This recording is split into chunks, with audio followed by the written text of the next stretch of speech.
Bhojpuri star से MLC बने पवन सिंह का सफर जितना फिल्मी है, उनकी अगली राजनीतिक डगर भी उतनी ही चुनौतीपूर्ण होने वाली है। रैलियों में लाखों की भीड़ जुटाने वाले पवन सिंह के लिए असली परीक्षा का दौर अब शुरू हो चुका है। वो कैसे सदन की गरिमा के अनुकूल खुद को ढालते हैं, अपनी स्टेज परफॉर्मर वाली छवि को गंभीर नेता के रूप में कैसे तब्दील करते हैं, ये देखने वाली बात होगी। फिलहाल बात करेंगे पवन सिंह के सामने आ रही 4 बड़ी चुनौतियों के बारे में। पवन सिंह की पहचान अब तक एक मास लीडर से ज्यादा सेलिब्रिटी और परफॉर्मर की रही है। वो 2 दशकों से भोजपुरी फिल्म इंडस्ट्री के टॉप अभिनेता और गायक हैं। उनकी रैलियों या सभाओं में जुटने वाली भीड़ उनके गानों और फिल्मी डायलॉग्स की दीवानी है। भाजपा ने उन्हें विधान परिषद में भेज दिया है, जिसे बुद्धिजीवियों का सदन माना जाता है। यहाँ आंकड़ों, नियमों और सरकारी नीतियों की कमियों पर बहस की जाती है।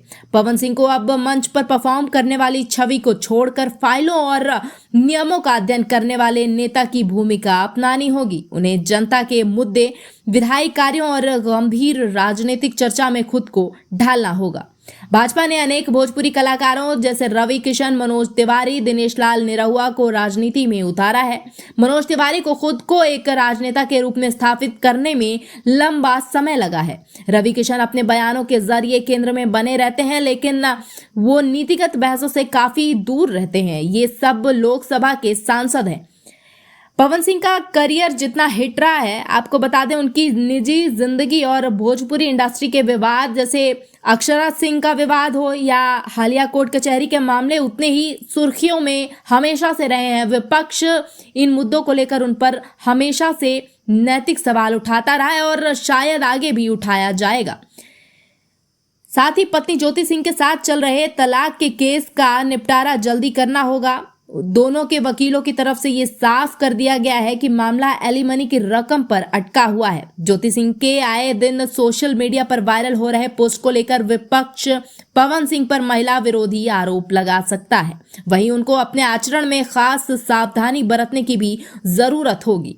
हरियाणवी डांसर और अभिनेत्री अंजलि राघव के साथ हुई कमर छूने और बॉडी टच जैसी घटनाएं अगर फिर से हुई तो भाजपा के लिए मुसीबत बढ़ सकती है।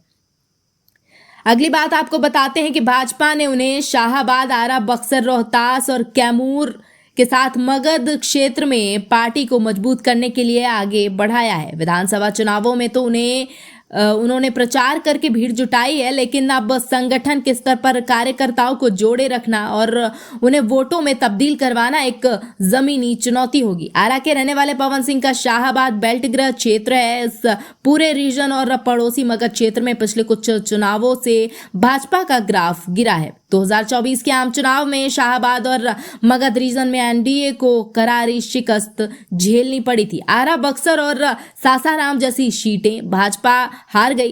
काराकाट में पवन सिंह खुद निर्दलीय लड़े और दूसरे नंबर पर रहे, जिससे एनडीए के उपेंद्र कुशवाहा तीसरे नंबर पर खिसक गए।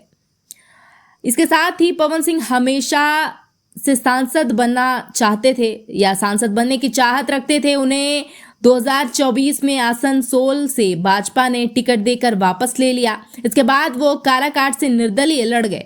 अब भाजपा ने उन्हें एमएलसी भेजकर राज्य की राजनीति में व्यस्त कर दिया है। इसके साथ उनके सामने चुनौती आ चुकी है कि वो खुद के लिए कैसे लोकसभा की राह बनाए, जो कि एमएलसी का कार्यक्षेत्र राज्य की नीतियां स्थानीय निकाय और राज्य के विकास तक सीमित होता है। पवन सिंह का फैन बेस केवल बिहार में ही नहीं बल्कि पूर्वी उत्तर प्रदेश, पूर्वांचल, झारखंड और मुंबई के प्रवासी हिंदी भाषियों में भी है। फिलहाल आज की इन खबरों में बस इतना ही।